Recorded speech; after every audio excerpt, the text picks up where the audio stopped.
पैगंबर यूनुस की कहानी। सूरा यूनुस में अल्लाह ने कहा, क्या कोई ऐसा समुदाय था जो अजाब को देखने के बाद ईमान लाया और उसके ईमान ने उस समय उसे अजाब से बचाया, यूनुस योना के लोगों के अलावा। जब उन्होंने ईमान लाया तो हमने उनसे इस दुनिया की जिंदगी में अपमान की यातना दूर कर दी और उन्हें एक समय तक आनंद लेने की अनुमति दी। कुरान 10:98 और सूरा अल-अंबिया में।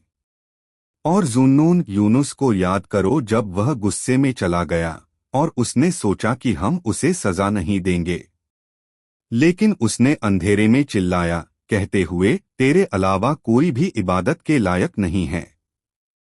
आपकी महिमा हो, वास्तव में मैं जालिमों में से था, इसलिए हमने उसकी पुकार सुनी और उसे संकट से मुक्ति दिलाई, और इसी तरह हम ईमान वालों को मुक्ति दिलाते हैं। कुरान 21:87-88 और सूरा अस-सफ़्फ़ात में है। और यूनुस भी रसूलों में से एक था, जब वह लदे हुए जहाज की ओर दौड़ा। उसने चिट्ठियां डालीं और वह हारने वालों में से था। फिर एक व्हेल ने उसे निगल लिया क्योंकि उसने एक निंदनीय काम किया था। अगर वह अल्लाह की तस्बीह करने वालों में से न होता तो वह कियामत के दिन तक उसके पेट में ही रहता, लेकिन हमने उसे बीमार हालत में नंगे किनारे पर फेंक दिया और हमने उसके ऊपर लौकी का एक पौधा उगाया और हमने उसे 1,00,000 या उससे ज्यादा लोगों की तरफ भेजा और वे ईमान लाए। फिर हमने उन्हें कुछ समय तक सुख दिया। कुरान 37:139-148 और सूरा अल-क़लम में है। आठ अपने रब के फैसले का धैर्यपूर्वक इंतजार करो और मछली के साथी यूनुस की तरह न बनो, जब वह गहरे दुख में हमें पुकारा। यदि उसके रब का अनुग्रह उस तक न पहुंचता तो वह निश्चित रूप से मछली में ही रह जाता, परंतु हमने उसे क्षमा कर दिया। आठ उसे दोषी ठहराते हुए बंजर किनारे पर फेंक दिया गया। फिर रब ने उसे चुन लिया और उसे नेक लोगों में से बना दिया। कुरान 68:48-50। कुरान के व्याख्याकारों ने कहा है कि अल्लाह ने यूनुस उन पर शांति हो को मूसल की धरती पर निनवेह के लोगों के पास भेजा। उसने उन्हें अल्लाह की इबादत के लिए आमंत्रित किया, लेकिन उन्होंने उसे झुठला दिया और अपने अविश्वास पर अड़े रहे। जब यह स्थिति लंबे समय तक जारी रही तो उसने उन्हें छोड़ दिया और उनसे वादा किया कि 3 दिन बाद उन्हें यातना दी जाएगी। इब्न मसूद रज़ियल्लाहु अन्हु, मुजाहिद, तादा और कई अन्य लोगों ने कहा कि जब अल्लाह ने उन्हें छोड़ दिया और उनकी कौम को उन पर आने वाली सजा का यकीन हो गया तो अल्लाह ने उन्हें अपने गुनाहों से तौबा करने की हिदायत दी। उन्हें अपने नबी के साथ किए गए व्यवहार पर पछतावा हुआ। उन्होंने खास कपड़े पहने और अपने मवेशियों को ले गए ताकि बड़े को उनके बछड़ों से अलग कर सकें। फिर वे झुककर अल्लाह से रहमत की दुआ करने लगे। मर्द, औरतें, बेटे, बेटियां और माए सभी रो पड़े। यह एक खास पल था। अल्लाह ने अपनी दया और कृपा से उनसे उनका अजाब दूर कर दिया जो उन पर पड़ने वाला था। इस कारण अल्लाह ने कहा, क्या कोई ऐसा गांव था जो अजाब को देखने के बाद ईमान लाया और उसके ईमान ने उस समय उसे अजाब से बचा लिया। कुरान 10:98। इससे पता चलता है कि मानव इतिहास में ऐसा कभी नहीं हुआ कि एक गांव अपने सभी निवासियों के साथ अपने पैगंबर पर ईमान लाया हो। इस संदर्भ में अल्लाह ने कहा, और हमने कभी किसी गांव में चेतावनी देने वाला नहीं भेजा सिवाय उनके धनवानों के जिन्होंने कहा, हम उस चीज का इनकार करते हैं जिसके साथ तुम्हें भेजा गया है। कुरान 34:34। फिर अल्लाह ने यूनुस शांति उस पर हो के लोगों के बारे में कहा जहां सभी ने ईमान लाया। यूनुस के लोगों के अलावा जब वे ईमान लाए तो हमने उनसे सांसारिक जीवन में अपमान की यातना दूर कर दी और हमने उन्हें जीवन भर के लिए आनंद प्रदान किया। कुरान 10:98। कुरान के व्याख्याकारों में इस बात पर मतभेद है कि क्या यह ईमान उन्हें आखिरत में फायदा पहुंचाएगा और इस तरह उन्हें वहां की सजा से बचाएगा जैसे इसने उन्हें इस दुनिया की सजा से बचाया था। हालांकि सबसे स्पष्ट राय यह प्रतीत होती है कि हाँ, यह उन्हें आखिरत की सजा से बचाएगा और अल्लाह सबसे बेहतर जानता है। यह निष्कर्ष अल्लाह के इस कथन पर आधारित है, जब वे ईमान लाए और यह भी, और हमने उसे 1 लाख या उससे अधिक लोगों के पास भेजा और वे ईमान लाए तो हमने उन्हें एक समय तक सुख प्रदान किया। कुरान 37, 147, 148। इसलिए इस दुनिया में उन्हें दिया गया यह सुख यह जरूरी नहीं कि आखिरत में उनकी सजा नहीं बढ़ाई जाएगी और अल्लाह सबसे बेहतर जानता है। जब यूनुस अलैहिस्सलाम गुस्से में अपनी कौम को छोड़कर चले गए तो वे एक जहाज पर सवार हो गए। हालांकि जब यह जहाज रवाना हुआ तो तेज लहरों के कारण यह उनके साथ बुरी तरह डगमगाने लगा। यह इस हद तक था कि कई व्याख्याकारों के अनुसार यह डूबने के कगार पर था। जहाज पर सवार यात्री एकत्र हुए और की जाने वाली कार्रवाई पर चर्चा की। उन्होंने सभी यात्रियों के नाम के साथ चिट्ठियां डालने का निर्णय लिया और जिसका भी नाम वापस लिया जाएगा उसे पानी में फेंक दिया जाएगा, जिससे उनका बोझ हल्का हो जाएगा। जब उन्होंने चिट्ठियां डाली तो यूनुस शांति उस पर हो का नाम निकला। हालांकि लोग उसे पानी में नहीं फेंकना चाहते थे क्योंकि वे उसके बारे में जानते थे। इसलिए उन्होंने दूसरी बार ड्रॉ दोहराया और फिर से उसका नाम निकाला गया। उसने स्वेच्छा से खुद को फेंकने के लिए कहा, जिसे उन्होंने अस्वीकार कर दिया। फिर उन्होंने तीसरी बार फिर से लॉटरी दोहराई और एक बार फिर उसका नाम आया।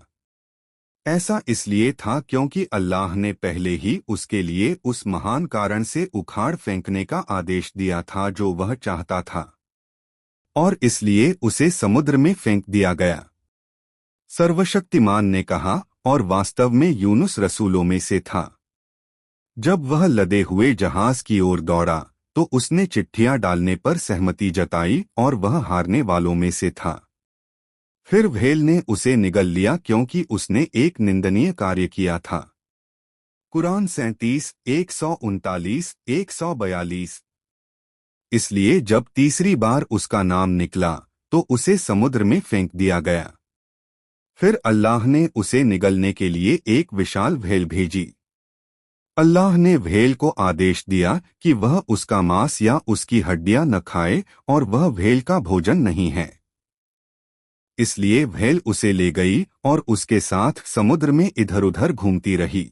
ऐसा कहा जाता है कि उस व्हेल को वास्तव में एक अन्य बड़ी व्हेल ने निगल लिया था। जब यूनुस शांति उस पर हो व्हेल के पेट में बस गए तो उन्होंने सोचा कि वह मर गए हैं। जब अल्लाह ने उस व्हेल को समुद्र की गहराई में इधर-उधर घुमाया तो यूनुस शांति उस पर हो ने उसमें 2 व्हेलों द्वारा सर्वशक्तिमान दयालु की स्तुति सुनी। उसने कंकड़ों को भी अल्लाह की स्तुति करते सुना। इस पर उसने स्वयं अल्लाह की स्तुति करना शुरू कर दिया, जो कुरान में इस प्रकार दर्ज है। और जुन्नून यूनुस को याद करो जब वह गुस्से में चला गया और सोचा कि हम उसे दंडित नहीं करेंगे, फिर उसने अंधेरे में पुकारा, आपके अलावा कोई पूजा के योग्य नहीं है। आपकी महिमा हो, वास्तव में मैं अत्याचारियों में से था, इसलिए हमने उसकी पुकार का जवाब दिया और उसे संकट से बचाया। इसी प्रकार हम ईमान वालों को बचाते हैं। कुरान 21, 87, 88। फिर उसने अंधेरे में पुकारा। सालिम इब्न अबी जाद ने कहा कि व्हेल को एक बड़ी व्हेल ने निगल लिया और इस तरह समुद्र के अंधेरे के साथ साथ एक व्हेल का अंधेरा बढ़कर 2 व्हेल का हो गया। अगर वह अल्लाह की तस्बीह करने वालों में से न होता तो वह क़यामत तक उसके पेट में ही रहता। कुरान 37, 143, 144। ऐसा कहा जाता है कि इसका मतलब है कि अगर उसने उसमें अल्लाह की तस्बीह न की होती और जो उसने कहा था वह न कहा होता और तौबा के साथ अपने गुनाहों का इकरार न किया होता तो वह क़यामत तक उसमें ही रहता और भेल के पेट से फिर से जिंदा हो जाता। कुछ अन्य लोगों के लिए अगर वह न होता भेल द्वारा निगले जाने से पहले के समय को संदर्भित करता है और अल्लाह की तस्बीह करने वालों में से का अर्थ है अल्लाह का आज्ञाकारी होना और उन लोगों में से होना जो उसे याद करते और नियमित रूप से नमाज पढ़ते थे। इस मत का समर्थन इमाम अहमद द्वारा इब्न अब्बास अल्लाह उनसे प्रसन्न हो के अधिकार पर वर्णित हदीस से होता है कि पैगंबर शांति और आशीर्वाद उन पर हो ने कहा, ए छोटे लड़के, मैं तुम्हें कुछ शब्द सिखाऊंगा। अल्लाह के कर्तव्यों की रक्षा करो और अल्लाह तुम्हारी रक्षा करेगा। इसके अलावा अल्लाह के कर्तव्यों की रक्षा करो और तुम उसे अपने पास पाओगे। जब तुम अच्छे समय में अल्लाह को याद करते हो तो वह तुम्हें कठिनाई के समय याद करेगा। अहमद खंड 1 पृष्ठ 293 और तिर्मिजी अध्याय 59 और उन्होंने इसे हसन सहीह के रूप में दर्जा दिया।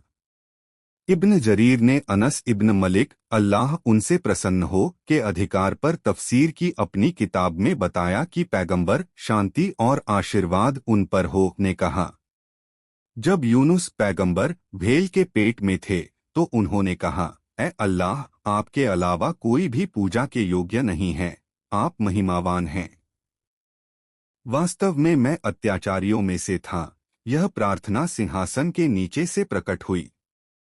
फरिश्तों ने पूछा, ए भगवान, हम एक बहुत ही कमजोर और परिचित आवाज सुन रहे हैं। उन्होंने उत्तर दिया, नहीं, हमारे रब। वह कौन है? अल्लाह ने कहा, यह मेरा बंदा यूनुस है। फरिश्तों ने कहा, क्या यह आपका बंदा यूनुस है जिसकी स्वीकृत प्रार्थनाएं और कर्म आपकी ओर आते थे? उन्होंने कहा, हे रब, आप उस पर अपनी दया क्यों नहीं बरसाते जो उसने सुख के दिनों में किया था और इस प्रकार उसे इस परीक्षा से मुक्त कर देते? तो अल्लाह ने कहा, हाँ।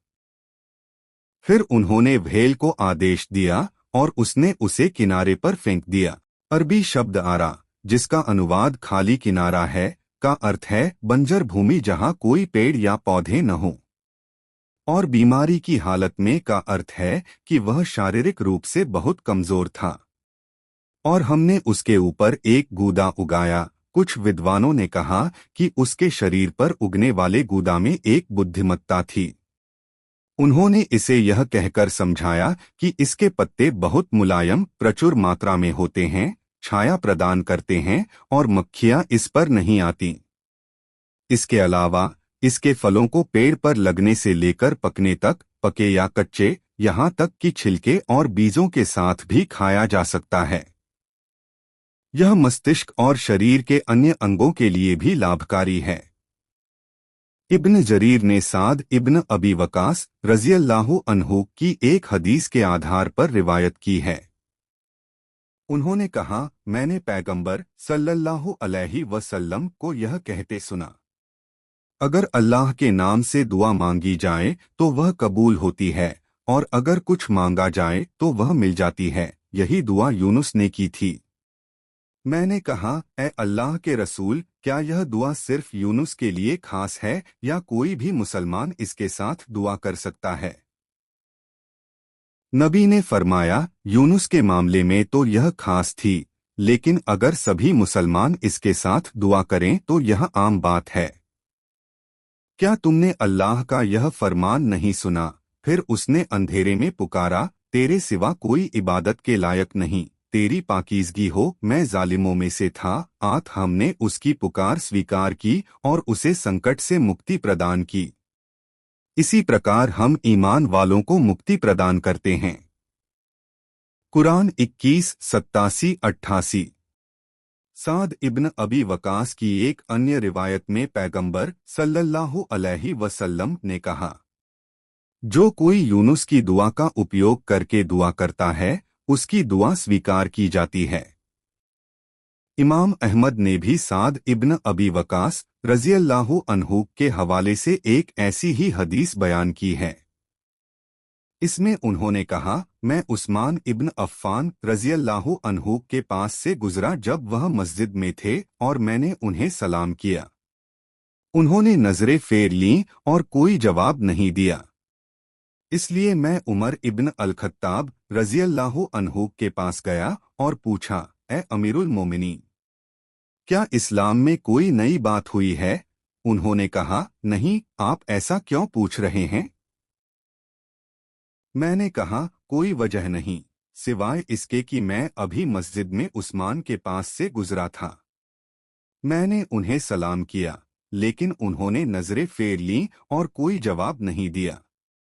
उस्मान ने फिर किसी को उस्मान को अपने पास बुलाने के लिए भेजा। जब वह आया तो उमर ने उससे पूछा, तुम्हें अपने भाई के अभिवादन का जवाब देने से किसने रोका? उस्मान ने कहा, मैंने ऐसा कुछ नहीं किया, यानी मुझे याद नहीं है कि मैंने अभिवादन का जवाब नहीं दिया। साद ने कहा, लेकिन अभी अभी तुमने ऐसा किया, यानी तुमने मेरे अभिवादन का जवाब नहीं दिया। उस्मान ने कसम खाई कि उसने जवाब दिया और मैंने कसम खाई कि उसने जवाब नहीं दिया। तब उस्मान को घटना याद आई और उन्होंने कहा, हाँ, मुझे अब याद आया, मैं अल्लाह से क्षमा मांगता हूँ और उससे पश्चाताप करता हूँ। आप अभी अभी मेरे पास से गुजरे थे, जब मैं पैगंबर से सुनी गई बातों को खुद से कह रहा था, अल्लाह की शांति और आशीर्वाद उस पर हो। जब भी मुझे वे शब्द याद आते, मेरी आंखें और दिल ढक जाते। साद ने कहा, मैं तुम्हें उनके बारे में याद दिला दूंगा। पैगंबर सल्लल्लाहु अलैहि वसल्लम ने हमें पहली नमाज के बारे में बताना शुरू किया कि तभी एक बद्दू आया और पैगंबर सल्लल्लाहु अलैहि वसल्लम को किसी और काम में व्यस्त कर दिया। फिर बाद में जब पैगंबर खड़े हुए तो मैं उनके पीछे गया। जब मुझे डर लगा कि पैगंबर सल्लल्लाहु अलैहि वसल्लम मेरे पहुंचने से पहले अपने घर पहुंच सकते हैं और उसमें प्रवेश कर सकते हैं, तो मैंने उनका ध्यान आकर्षित करने के लिए ज़मीन पर जोर से पैर पटका। पैगंबर सल्लल्लाहु अलैहि वसल्लम ने मुड़कर कहा, कौन है?